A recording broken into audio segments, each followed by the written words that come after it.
Elhamdülillah, salatu vesselamu ala Rasulillah. Әхлак дәресләре балаларга булган, сабыйларга булган мөнәсәбәт. Үз балаңмы ул, гомум балалармы, өммәт балалармы дип әйтик. Медведев әйтмешли, чужих детей не бывает. Не должно быть. Шуңа күрә асылда без инде әйттек, бала тәрбиясенең нигезендә мәрхәмәтлелек ята дидек.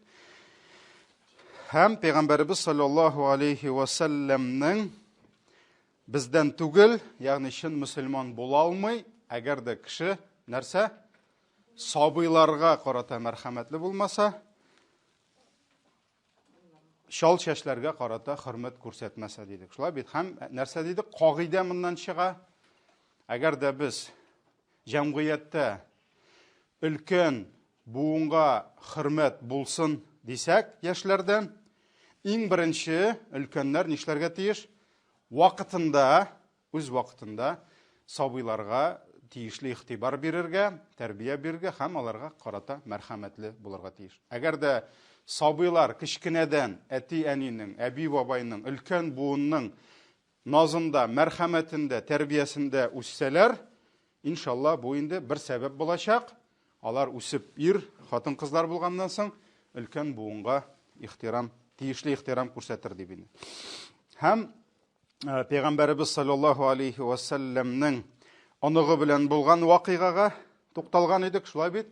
Һәм гомумән әйдәгез бүген Пәйгамбәрбез белән булган берничә вакыйгага тукталыйк, чөнки һәрбер эштә безнең өчен иң күркәм, иң хәерле үрнәк кем?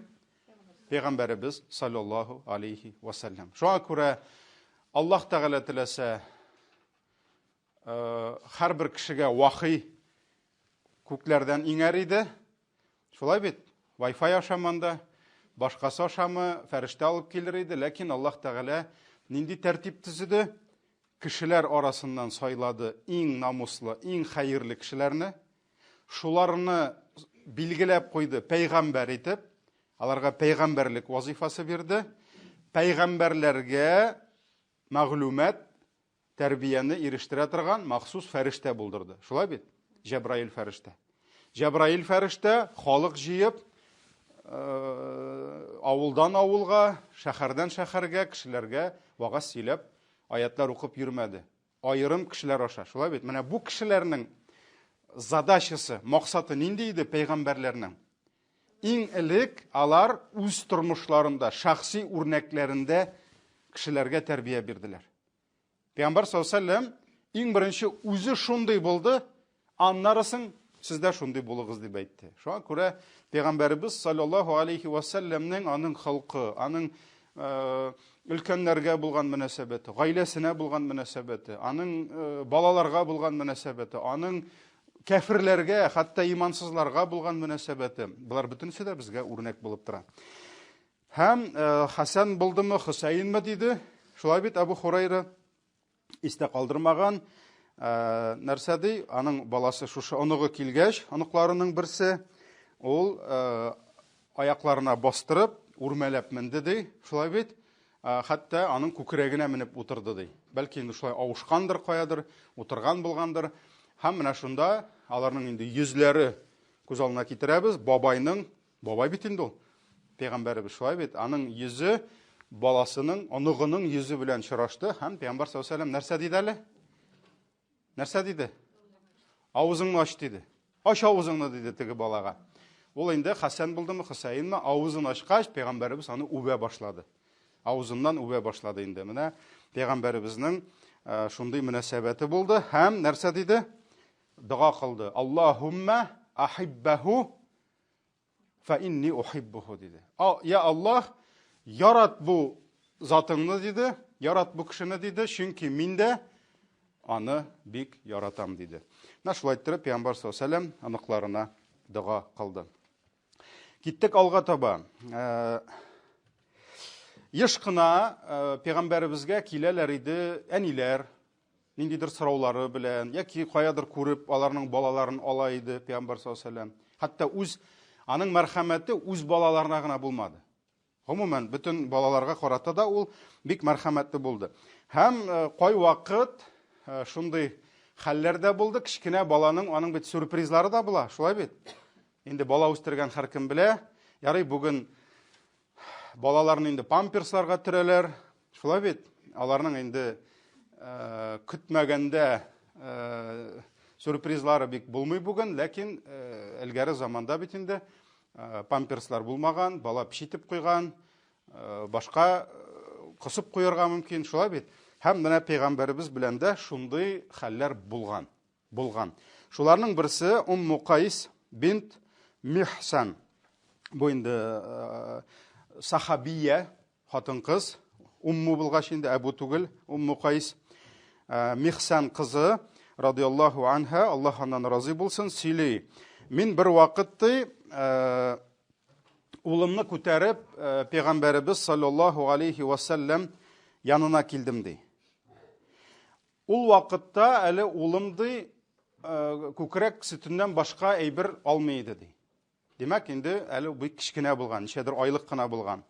Һәм пәйгамбәрбез саллаллаһу алейхи ва саллям ул баланы ала инде һәм нәрсә эшли? Бу бала пәйгамбәрбезнең өстенә пишитеп куя. Пишитеп куя инде, кичке йомышын үти, һәм пәйгамбәр саллаллаһу алейхи ва саллям шул урынга нишли? Су шәшә. Ягъни киемне салып юырга дип әйтмәй, су шәшә инде. Һәм менә монда дагын пәйгамбәр саллаллаһу алейхи ва саллям инде бер кашанда, ой, нинди бу сигәк баланы миңа бирдегез, ул минем бөтен киемемне пишаратты дип, пәйгамбәр саллаллаһу алейхи ва саллям ачуланмады, аның йөзе үзгәрмәде, уфылдамады, һәм алып килегез су дип, шулай пишеткән җиргә су гына сипте инде, су шәште. Һәм шулай ук бу Муслимда килә. Икенче бер хадис, монсын Гайша сөйли. Пәйгамбәрбезнең хатыны Гайша радиллаһу анха әйтә, бер вакыт пәйгамбәрбез янына ди, бер сабый белән килделәр ди. Ул сабый бик кичкенә иде әле, күкрәк баласы иде ди, күкрәк баласы иде ди. Һәм пәйгамбәр саллаллаһу алейхи ва саллям аны ди алдына алды ди. Алдына алды ди, яратырга инде, алдына алды. Һәм шул вакытта ди, ул аңа ди үзенең йомышын үтәп куйды ди. Üstüne pişitip koygan indi. Şulay bit. Hem Peygamber sallallahu aleyhi ve sellem нәрсә эшләде ди? Шул урынга су сипте ди. Су сипте ди. Менә монда да инде без күрәбез, Пeygamber sallallahu aleyhi ve sellem, монда хәтта фикхта да бу хадисләрне алалар, кичкенә баланың сидеге нәҗисме юкмы дип инде. Чөнки беләбез, баштагы берничә айда, әгәр дә инде ул ашамаган булса ризык, шулай бит, аның сидеге нәҗис түгел дигән әйбер фикхта укыла. Шуңа күрә Пәйгамбер саллаллаһу алейхи ва саллям, монда инде безнең максат фикх түгел. Монда аның балаларга булган мәрхәмәте, шулай бит инде анда мәсәлән, бүген күз алдына китерсәк, ниндидер анда Трамп мәсәлән каядыр килгәч, мәсәлән, аңа бала тоттыралар. Бар бит инде, Обамага тоттырып, обычно негр баласы туры килә инде, каян киләдер ул шулай. Фотографияларда каяндыр килеп чыга ул шулай. Аны инде ул килеп кочаклап ала, мәсәлән, Америка президенты, башкасы. Ул баланы инде ничә көн карантинда утырталардыр инде, бала президент случайно күрер алдындан. Аны инде төрле әйберләр белән обрабатывать итәләрдер инде. Анда инде бер 3 кат памперс кидертәләрдер инде, аны сез менә уйлап карагыз, бүгенге көндә ил президенты дәрәҗәсендә, әгәр дә аңа bir şit баланы тоттырып, ул аның өстенә кыйбатлы кәштүмнәренә пишитеп куйса, аның инде минемчә үз оныкларында не допускают дар инде. Һәм монда Пәйгамбер саллаллаһу алейхи ва саллям, менә ул шундый гади булган, шулай бит кемдер бәлки сорау белән килгәндер, шул сорауы биргәндә Пәйгамбәрбез алгандыр, бәлки урамда күргән ниндидер фақирләрне, аларның балаларын килеп кочаклый торган булган, үбә торган, шуңа күрә обработкада үтмәгән бала, памперсы да юк. Әле нәрсә өстәвенә Пәйгамбәрбезнең өстенә сиеп тә куйган. Шулай бит. Шуңа күрә менә бу күрсәтә нәрсәне? Пәйгамбер саллаллаһу алейхи ва саллям балаларга бик мәрхәмәтле булган. Балаларга карата бик мәрхәмәтле булган. Бу ике очрак та безгә шуны күрсәтә. Алга таба барабыз.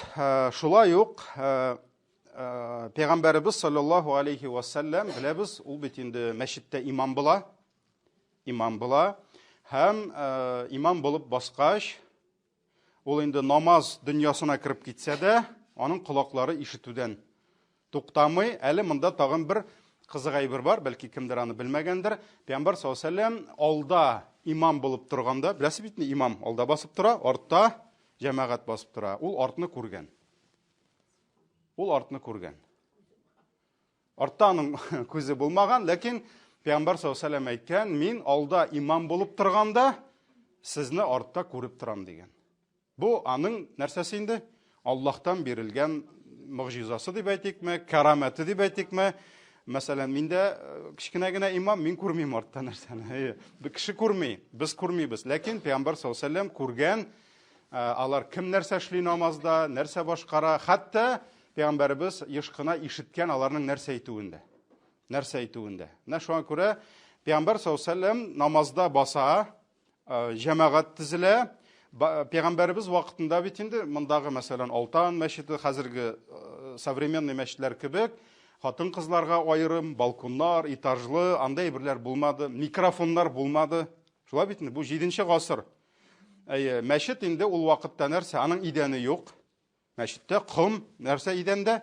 Таш. Күз алдына китерәбез. Шулай бит инде. Кояш иссесе бик каты бәрмәсен дип, зыян китермәсен дип, нәрсә эшлиләр? Баганалар утыртып, өстенә киртә, менә шушы ниләрне ничек була инде?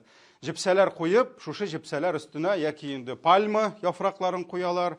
Менә шулай торып күләгә ясыйлар. Бу бер безнең әйткәндә навес кебек әйбер була инде. Шулай бит, чатыр, навес кебек әйбер була. Менә бу мәчет Пәйгамбәрбез вакытында. Бу мәчет. Аның анда мичи дә юк, башкасы да юк. Бу бит инде әле җылы якта, шулай бит инде. Ярар, менә шулай торып Пәйгамбәр саллаллаху алейхи ва саллям баса намазга, артта ирләр җыела, ирләрдән соң артта каядыр хатын-кызлар. Шулай бит инде, хатын-кызлар. Һәм Пәйгамбәрбез вакытында да хатын-кызлар кай вакыт килә торган булганнар балалары белән. Бу Пәйгамбәрбез вакытында да булган. Һәм Пәйгамбәр саллаллаху алейхи ва саллям ниятли, аның инде нияте нинди? Хәзер мин иркенләп, рәхәтләнеп, заг итеп намаз укыйм ди. Коръан укый, заг итеп, сахабалар инде артында аның хузурланып, Коръан укуу белән ләззәтләнеп торалар, чөнки алар бит инде аларның ул туган телендә. Шулай бит инде алар аңлыйлар нәрсә турында барганны, Пәйгамбәребезнең бәрәкәте, сахабалар. Һәм Анас ибн Малик радиллаһу ан Пәйгамбәребездә хезмәтче булган бит инде күп еллар, шулай бит. Нәрсә ди? Пәйгамбәребез саллаллаһу алейхи ва саллям шундый сүзләр әйтте ди. Инни ла адхулу фис салати ва ана уриду италатаха ди. Мин кай вакыт намазга кирип китәм ди, һәм минем ниятем ди намазны озын айту ди. Сүрәләрне озаграк уку, рукух, сәҗдәләрдә озак итеп тору, чөнки булган, мәсәлән, вакытлар Пәйгамбәребез сәҗдәгә төшеп китсә, кай вакыт борчылып, арттан күтәрелеп караучылар булган. Бер нәрсә булмады микән аның белән дип, чөнки тормаган. Менә шулай торып кай вакыт Пәйгамбәребез озак итеп укыган, рәхәт итеп укыган. Һәм нәрсә? Мин ди ниятлим ди, телим ди, аны озын айтырга ди. Ләкин арттагы сафларда сабый баланың елаганын ишетәм ди.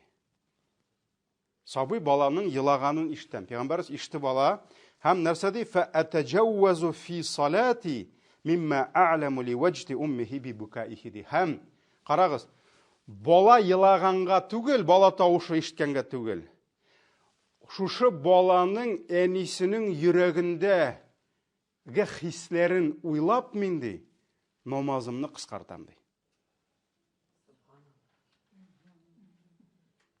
Яңадан кабатлыйммы? Монда бер тонкий момент бар. Пәйгамбәрбез нәрсә ди? Шушы баланың әнисенең йөрәгендәге хисләрен уйлап намазымны кыскартам ди. Карагыз. Бала тавышы, менә бүгенге көндә 21нче гасырда, бүгендә ул проблема бар. Шулай бит инде. Ләкин бала еласа, мәсәлән, бүгенге имамнар, яки мәчет залында торган бабайлар, ирләр, шул ук кырдагы хатын-кызлар, алар нәрсә уйлыйлар? Алар уйлыйлармы? Моның хәзер әнисе борчыладыр инде шул кадәр, кайгырадыр инде шул кадәр дип. Юк, монда раздражение бара. Бала елый, миңа намаз укырга бирми. Бала елый. Һәм баланы елаган өчен гаепләп буламы? Булмый. Булмый, ул сабый. Пәйгамбәрбез саллаллаһу алейхи ва саллям бала тавышына шыдый алмаганга кыскартканмы намазын? Юк. Ул аның әнисенең йөрәге борчыла дип намазны кыскарткан. Менә монда бу хадистән без менә хәтта дәфтәрләргә язып куялабыз беренче дәрес бу хадистән, икенче дәрес, өченче дәрес дип куялабыз. Менә беренчесе минең иң менә самый тонкий момент инде. Минем менә шунсын җиткерәсем килә. Бала елагач ни өчен намаз кыскартылган? Пәйгамбәрнең намазы. Әнигә мәрхәмәт йөзеннән. Шушы балага мәрхәмәт йөзеннән. Чөнки бала елагач, димәк, аның нәрсә? Проблемасы бар. Бала ризасызлык белдерә нәрсәгәдер. Бәлки ул туңадыр, бәлки ул куркадыр, бәлки ул башкасы бардыр, әнисенең кочагыннан төшкәндер. Шуңа күрә балага мәрхәмәт йөзеннән. Баланың әнисенә мәрхәмәт йөзеннән пәйгамбәр имам нишләгән? Намазын кыскарткан. Не потому что шыдый алмыйм бу баланың кычкырганына, әйдә тизрәк намазымны укып битерим түгел.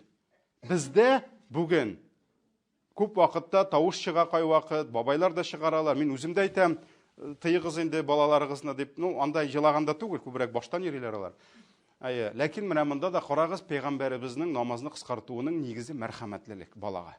Димәк, баланың проблемасы бар. Тизрәк әни сәлам биреп, нишләргә тиеш? Тизрәк әни намаздан чыгып, баласына ашыксын өчен, кочагына алсын өчен, аны юатсын өчен пәйгамбәр намазны нишли? Кыскарта. Менә бу беренчесе, ни өчен дигән сорауны куйырга кирәк. Бу бик мөһим әйбер. Бу бик мөһим әйбер. Ни өчен мин моны әйтәм? Чөнки моны күп әниләр дә аңламый. Мәсәлән, үзебезнең мәчеттә күптән түгел шундый хәл булды, балалар елый. Туктамыйча елый. Шуннан бер бабай әйтә, мин оптырагач мендем ди. Нигә елым икән алар дип. Әниләр намаз укыйлар рәхәтләнеп. Монда мәчет чыдый алмый уже. Ник елым икән бу бала? Берәр нәрсә булдымы икән анда? Нишлим икән? Әллә бер үзе калдымы икән? Әнисе тәһарәткә киттеме икән әллә? Әллә әнисе аңын югалтып егылдымы икән? Бабай менгән разбираться итәргә хатын-кызлар залына. Анда безнең әниләр, Аллаһу акбар. Кирип киткәннәр намазга. Бөтен мәчет борчыла. Булар намаз укыйлар. Менә пәйгамбәребез бит шушы әниләр өчен борчылып ниткән, кыскарткан. Шулай бит инде. Менә шуңа күрә нигезендә мәрхәмәтлелек ята. Ни раздраженность баланың тавышына. Бала тавышына түзә алмау түгел. Нәрсә ята? Мәрхәмәтлелек ята. Менә моны бу нишкәлекне кирәк нәрсә? Безгә аңларга. Бу беренчесе. Икенчесе, карагыз. Гыйбадат, фарыз намаз. Фарыз намаз. Шулай бит инде. Бу бит инде бик мөһим әйбер. Фарыз намаз.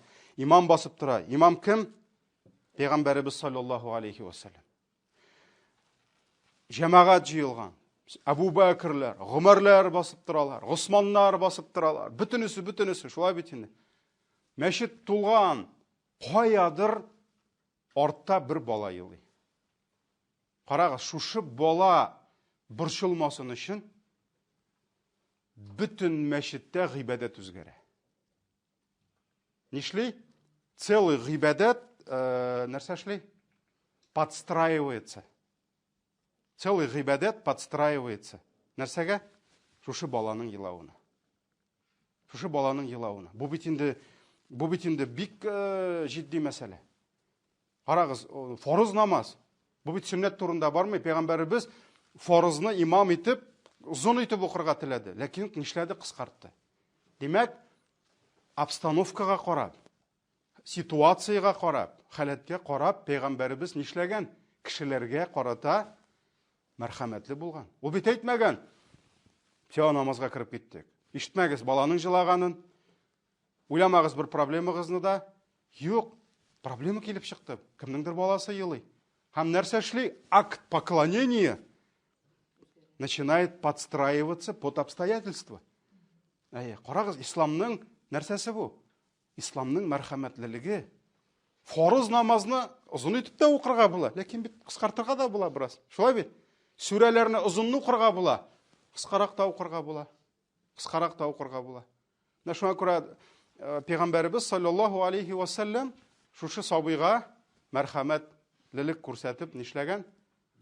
Әлхәмдүлиллә, намазын хәтта намазын кыскарткан. Бу бик җитди мәсьәлә. Бу бик җитди мәсьәлә. Аллаһ Тәгалә инде безгә күрсәтә, пәйгамбәребезнең күрсәтә безгә исламның балаларга, кешеләргә булган мәрхәмәтен. Киттек алга таба. Киттек алга таба. Киләсе хадис. Анас ибн Маликтан килә.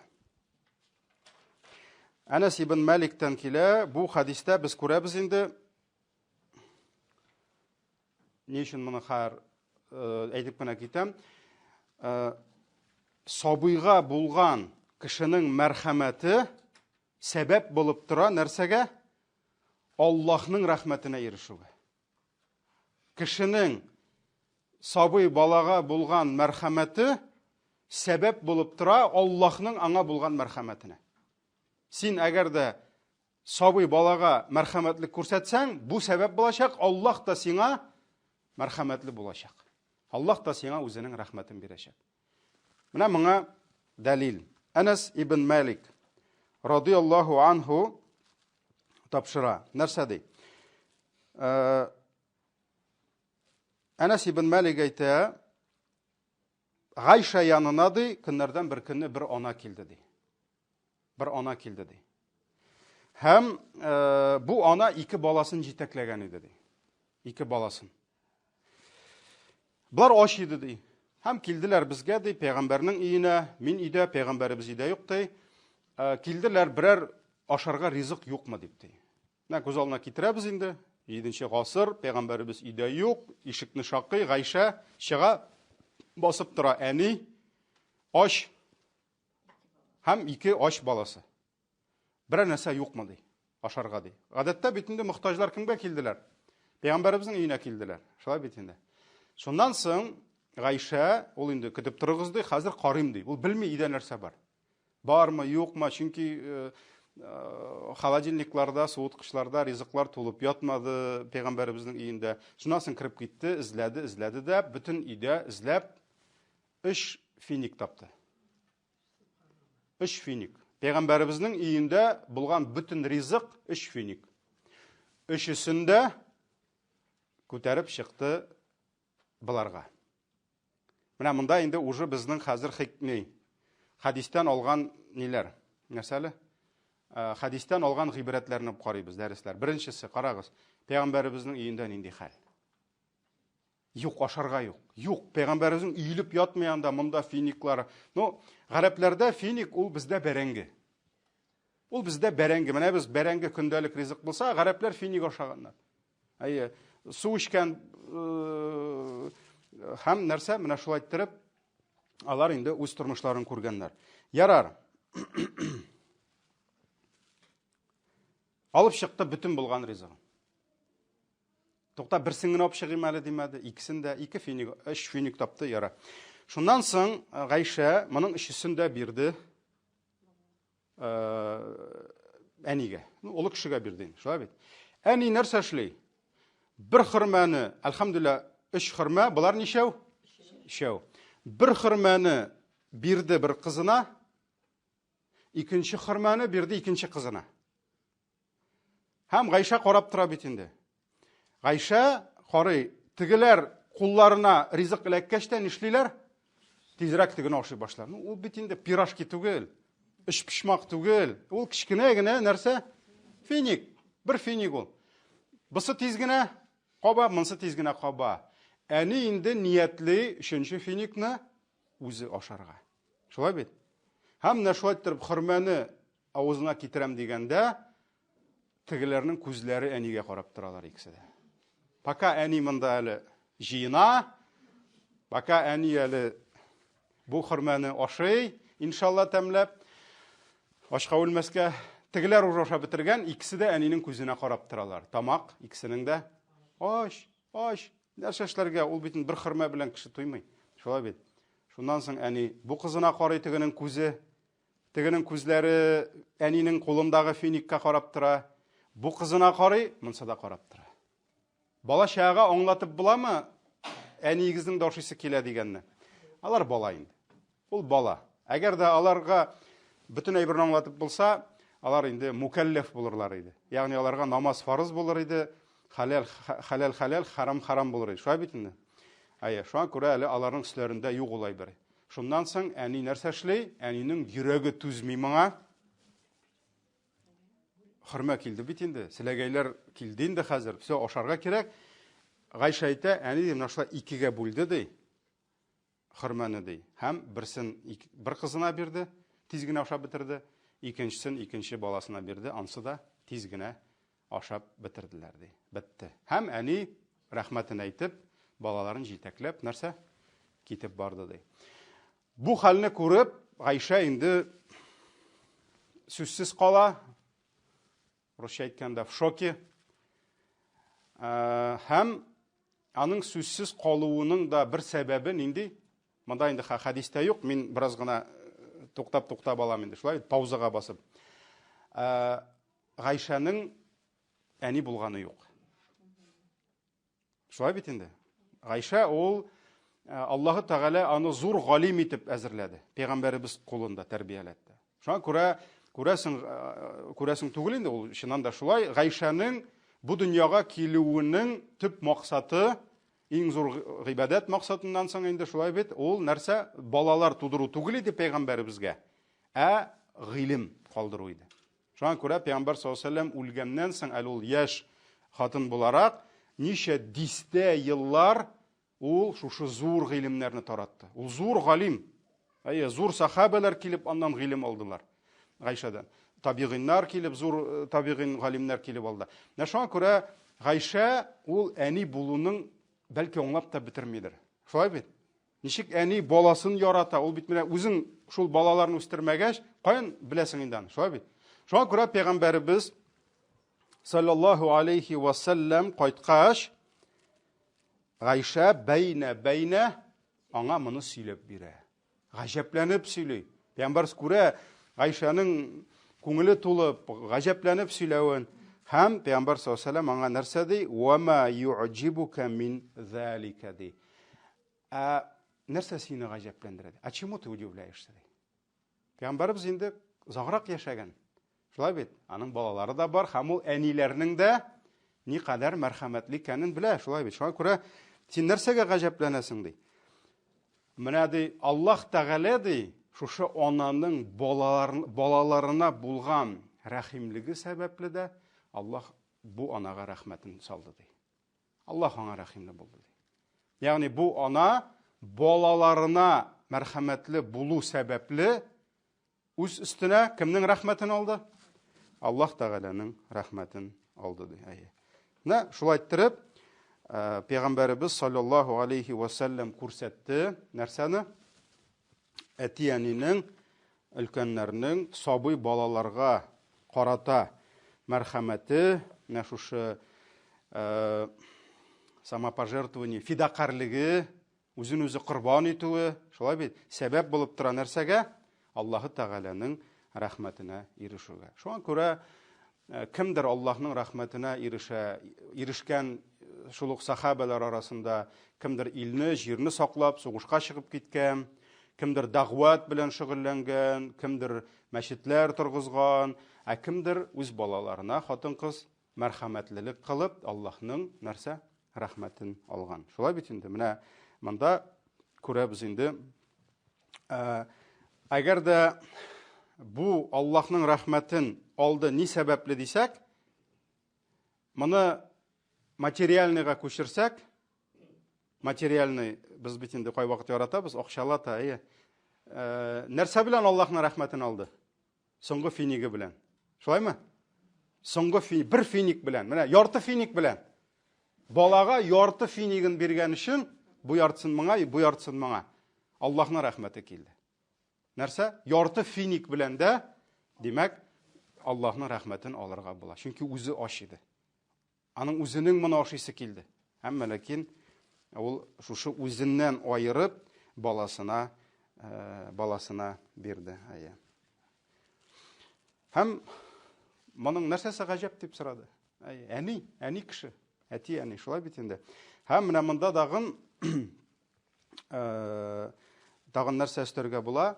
Мәсәлән, бүгенге көндә дә әйтик, соңгы авызындагы соңгы финигын баласына бүлеп бирмәсә дә, бүгенге көндә әти-әниләр үзләре бала үстергәндә корбан итәләрме?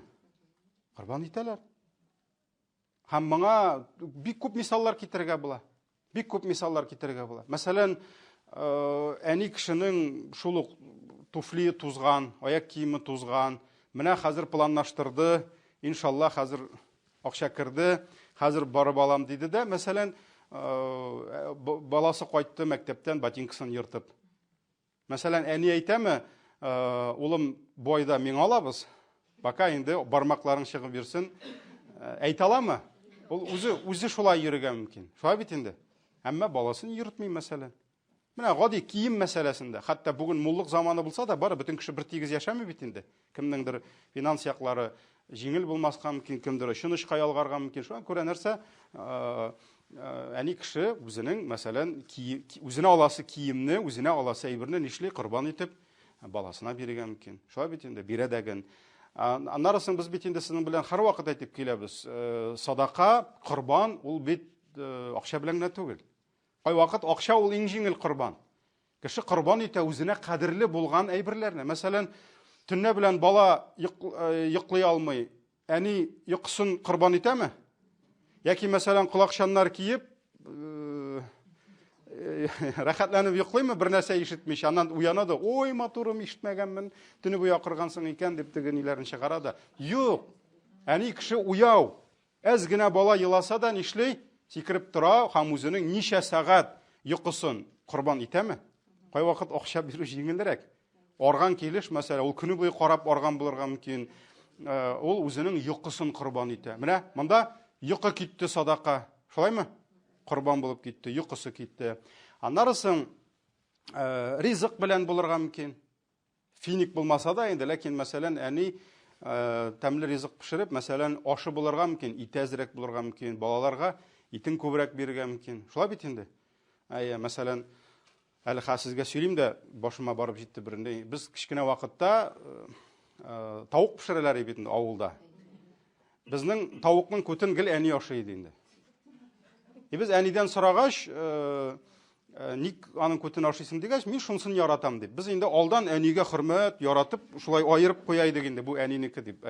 Үзебез инде тәмле җирләрен ашыйк. Шуннан соң инде ул шулай үстек инде без, әни тавык күте ярата дип. Инде үзебезнең балалар туды, әнинең оныклары шулай бер вакыт җыелгач, тавык чыгаргач инде искә төште бит, әнигә әйбәтен бирергә кирәк бит инде. Күтен. Шуннан соң әни әйтә, мин күт яратмыйм ди. Тавык күте ди. Мәйтәм, ник аны без бәләкәй чакта гел син ашатайык бит. Мин бит сез тегесен ашасын дип, үзем монсын алайым ди.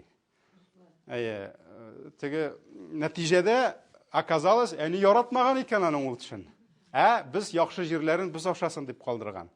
Шулай бит, ул бит инде еллар буе без аны белмәдек тәген. Шуның кебек, ул бер караганда гади генә кебек әйбер, ләкин ул әни йөрәге. Шулай бит инде. Әни йөрәге шулай. Шуңа күрә әни нишли, үзен үзе корбан итеп булса да, ул инде бирә. Бирә баласына, тәмле ризыкны булсынмы, киемен булсынмы, тәмле йокысын булсынмы, яшьлеген бирә. Яшьлеген бирә, саулыгын бирәме?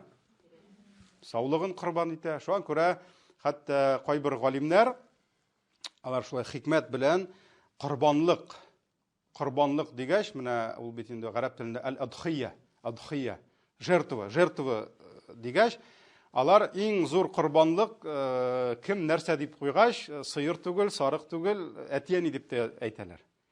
Ни өчен? Чөнки сыер чалу, корбан чалу ул нирәк ул, җиңелрәк әйбер. Монда нәрсә? Монда әти-әнинең корбанлыгы зуррак. Ул яшьлеген бирә, кирәк булса гомерен бирә, саулыгын бирә, үзен үзе карамаска мөмкин. Чөнки баласы, менә мәсәлән, без кайвакыт безнең бар иде шундый бер бидгат инде. Иншалла яхшы бидгаттыр инде. Шундый бер гадәт керткән идек, ул хәзер дә дәвам итә микән? Түбән Камада без гаит бит инде берничә көн булырга мөмкин. Без икенче көнне айрым гает үткәрә идек. Намаз белән түгел, бәйрәм буларак шәһәрнең бөтен ниләргә инде безнең саулыклары шикләнгән, мөмкинлекләре шикләнгән, хәер инвалид дип әйтмәскә кушалар бит инде. Шушы инвалидларга шәһәрне. Без инде обществоларга чыга идек, егетләрне бүлә идек, автобусны немайтта идек, аларны шулай иләрдән киреп алып, безнең инде бер нишанда бер 50 ме, 60 ме колясочник килә инде. Алар янында инде әтиәниләре дә килә инде. Біз аларга табын әзерлибез, микрофоннар куеп, мин инде матур итеп, гаептәге кебек киенеп чыга идем. Алар инде шулай тотып карыйлар, фотога төшәләр инде. Анасын без аларны әйбәтләп ашата идек тә, һәрберсенә шулай бүләкләр бирәек. Менә шунда дагы әниләр белән сөйләшәйек инде. Әниләр белән. Менә бар бит инде мәсәлән, әни аның кызына 22 яшь. 22 ел әни үзенең гомерен үткәргән шушы кыз янында.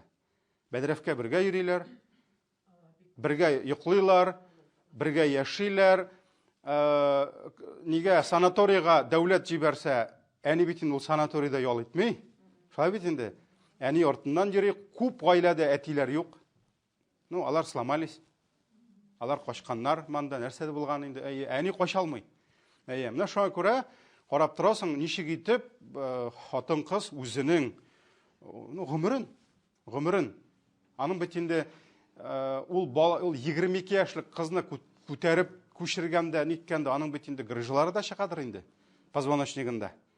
Шулай бит аның билләренә дә төшәдер инде. Мәсәлән, аңа сорап булмый, син ничә мәртәбә Турциядә ял иттең дип. Яки с подружками ничә мәртәбә кафеда чәй эчтең дип сорап булмый, чөнки аның бөтен гомере нәрсә? Шул баласы янында. Шуны күтәреп, шуны күчереп, шуны юындырып, хәтта санаторийда да ул обслуживающий персонал, ул ял итәргә бармый анда. Шулай ничә мәртәбә больницаларда ятып, шуннан соң әле хәтта без шулай егетләр белән сөйләшкән идек. Менә безгә ясарга кирәк шундый волонтерский группалар. Кызлардан, кыз бала булса кызлар белән инде шул гаиләләр белән дуслашып, мәсәлән, ул бит инде әле ул бала кабул итми бит бөтен кешене. Шулар белән дуслашып, мәсәлән, ул килә дәген, инде әнисенә әйтә, бар йөреп кил бер җиргә дип әйтәм. Аларны җыеп, белмим, берәр бассейнга алып барырга кирәк әйтәм, мунчага алып барырга кирәк, кафеда өстәл әзерләргә кирәк. Бер сәгать булса да, сәгать ярым булса да, әниләр нишләсеннәр? Ял итсеннәр. Балаларыннан инде бер нәрсә әйтеп булмый. Шулай бит. Шуңа күрә ул әнинең кәефе булса, баланың да кәефе күбрәк була. Чөнки без киләбез дә китәбез бит. Менә шуңа күрә карагыз, монда дагы әти-әнинең корбан итүе, үзен, саулыгын, йокысын, акчасын, вакытын, бөтен нәрсәсен, булар нәрсә? Сәбәп булып тора Аллаһның рәхмәтенә ирешүгә. Димәк, сабыйларга булган мәрхәмәт Аллаһның рәхмәтен безгә китерә. Һәм менә монда инде хәзер авырулардан гомум чыктык балаларга. Һәм менә монда әлбәттә инде без бит кагыйдә белән башлаган идек, узган дәресне шуның белән бетердек. Вакытында балаларыңа мәрхәмәтле була алсаң, картаймыш көнеңдә балаларың да сиңа хөрмәт белән кайтарырлар. Башта мәрхәмәт балаларга, аннан алардан безгә хөрмәт. Но не всегда так получается. Ансы да бар. Шулай бит инде. Монда инде Аллаһ Тәгаләнең шушы синең ничә еллар кадерләп, яратып, үзеңне корбан итеп үстергән балаңа тауфик бирүе кирәк. Шулай бит. Ләкин беләбез, тормышта бөтен балага да тауфик килми. Шуңа күрә нәтиҗәдә картаймыш көнендә бөтен әти-әнидә әби бабай булгач, баласының хөрмәтен күрәме? Күрми. Һәм беркемнең дә гарантиясе юк. Һәм кызганыч, бүген без җәмгыятьтә күрәбез, бик күп әти-әниләр нәрсә үз балаларыннан картаймыш көннәрендә хөрмәт, ихтирам, ярдәм күрмиләр, кызганычка каршы күрмиләр. Менә монда инде без нәрсәне аңларга тиешбез? Мөселман хәтта үз баласына хезмәт иткәндә дә, мәсәлән, әни төннәрен йокламый, башта имезә, аннары соң инде үстерә. Әниләр бит инде күбрәк, шулай бит инде. Әни үзенең хезмәтен баласына керткәндә, әти Ул бит аңа хезмәт итәргә кирәк. Аллаһ Тәгалә шулай куйды. Ата кәсептә булырга тиеш. Ул акча табырга тиеш, ризыгын табырга тиеш, башкасын булдырырга тиеш. Төп вазифасы шул бит аның. Шуңа күрә нәрсә? Әти дә, әни дә баласына нәрсәнедер корбан иткәндә, мәрхәмәтлелек кылганда, кем ризалыгы өчен эшләргә тиешләр? Аллаһ ризалыгы өчен. Ни өчен? Чөнки Аллаһ Тәгалә генә изгелек кылучыларның әҗерен югалтмый. Кеше разый булсын дип, әгәр дә син изгелегеңне кылсаң, нәрсә? Разочаруешься. Кешедән рәхмәт көтәргә кирәкми, Аллаһтан. Һәрбер эштә. Хәтта карагыз, үз балаңа изгелек кылганда да, әти акчасын бүлеп баласына бирә, яхшы квартирада яшәсеннәр дип тырыша, яхшы машинада йөрсеннәр дип тырыша, яхшы киенсен дип, мәсәлән, әти үз хезмәтен кыла, әни үзенең ярыла, ватыласына шушы баласы өчен тырыша, сабыр итә. Әгәр дә моны без Аллаһ ризалыгы өчен эшләмәсәк, безнең изгелегебез югалырга мөмкин. Шулай бит? Шуңа күрә кемгәдер картаймыш көнендә мәрхәмәт булмаска да мөмкин. Әмма Аллаһ Тәгалә ризалыгы өчен эшләгән булса, Аллаһның рәхмәтен алыр иншалла. Шуңа күрә кайвакыт ир белән хатын арасында низаклар чыкканда, без бит инде хәзрәтләр никах кына укымыйбыз. Конечно, никах уку рәхәт инде. Син алдан хөрмәт итеп чакыралар, сине килеп алыйкмы хәзрәт диләр, киләсең, сине каршы алалар, ашаталар, ширтәләр, садакалар бирәләр, рәхмәт хәзрәт, шундый матур итеп никах укыдың диләр. Семейный разборкаларда бик рәхмәт укымыйлар. Садака да бирмиләр. Чөнки дөресен әйтәсең, тегесе синнән риза түгел, монсына дөресен әйтәсең, ул синнән риза, әле сине сүгеп, ник килдем шушыңа дип, башка мулла эзлибез дип, әле китеп тә баралар, дөбердәтеп ишегеңә. Шуңа күрә, менә шул вакытларда да кайвакыт үземнең дә әйткәнем бар. Мәсәлән, хатын-кыз елап әйтә, ир кырында утыра, менә мин аңа тырышам ди, хезмәт итәм, аңламый, күрми ул минем изгелегемне ди. Бер матурым дигән сүздә ишеткәнем юк ди. Бер җүнне мөнәсәбәт тә күргәнем юк ди. Шуннан соң кайвакыт әйтәм, Аллаһ ризалыгы өчен эшлә. Хәтта кайвакыт үзе утырам, әйтәм, моның өчен эшләсәң, моннан ала алмыйсың. Әйтәм, Аллаһ өчен эшләсәң, Аллаһ әҗәтле калмый бер качан. Һәм нәкъ шулай ирләр дә әйтәләр. Менә мин тырышам ди, чабам ди, күпме кешемне куям ди, анда 3 җирдә эшлим ди, мәсәлән, хатынымнан бер җылмаеп, рәхәтләнеп каршы алганы юк ди, тегелә әйткән. Ну, төрле хәлләр була дөньяда. Шулай бит инде. Шуңа күрә мин әйтәм, Аллаһ ризалыгы өчен эшлә. Эшлә Аллаһ ризалыгы өчен. Тырыш хезмәт ит, ул синең җихад. Иртән эшкә чыгып китүең, семьяңа кайткан һәрбер садакаң нәрсә, һәрбер малың нәрсә, ризыгың садака. Аллаһ ризалыгы өчен эшлә. Шуңа күрә кешеләр Аллаһ ризалыгы өчен эшләсәләр, нәрсә? Бер-берсеннән бәлки алай өмет итмәсләр иде. Аллаһ Тәгалә разый булсын дип эшләсә. Әйтәләр бит гарәпләрдә, кешеләрнең ризалыгы, ничек диләр алар? Довольство людей цель недостижимая диләр. Всем не угодишь, урысларда әйтә. Шулай бит? Шуңа күрә кешегә ярап булмый. Кешегә ярап булмый. Син аңа ярыйсың да бер нәрсәдер ярап бетермәсәң, бетте-бөтен ярауларың юкка чыгарга мөмкин. Шуңа күрә мөселман кешесе һәрбер эшен ул инде Аллаһ ризалыгы өчен эшли. Һәм картаймыш көнендә бәлки изгелеген күрә алмаса да, баласыннан Аллаһ ризалыгы өчен эшләгән булса, әҗерен ала. Аллаһ Тәгалә ташламый, Аллаһ Тәгалә рәхимлеген бирә иншалла. Иншалла.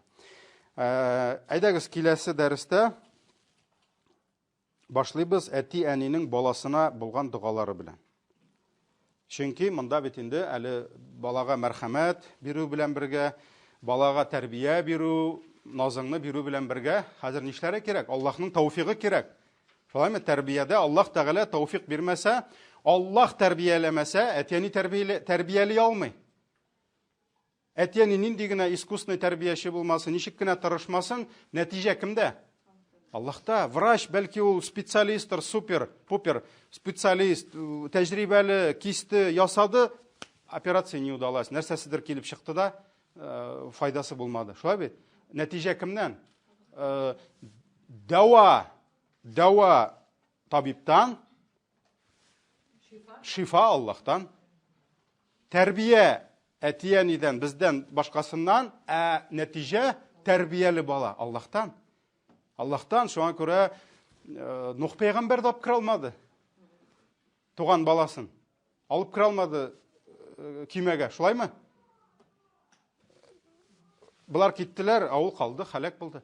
Менә шуңа күрә Аллаһ Тәгаләдән дуга белән башларбыз иншаллаһ. Субханакаллаһумма бихамдик, ашһаду ан ла илаһа илля ант, астагфирука ва атубу илейк.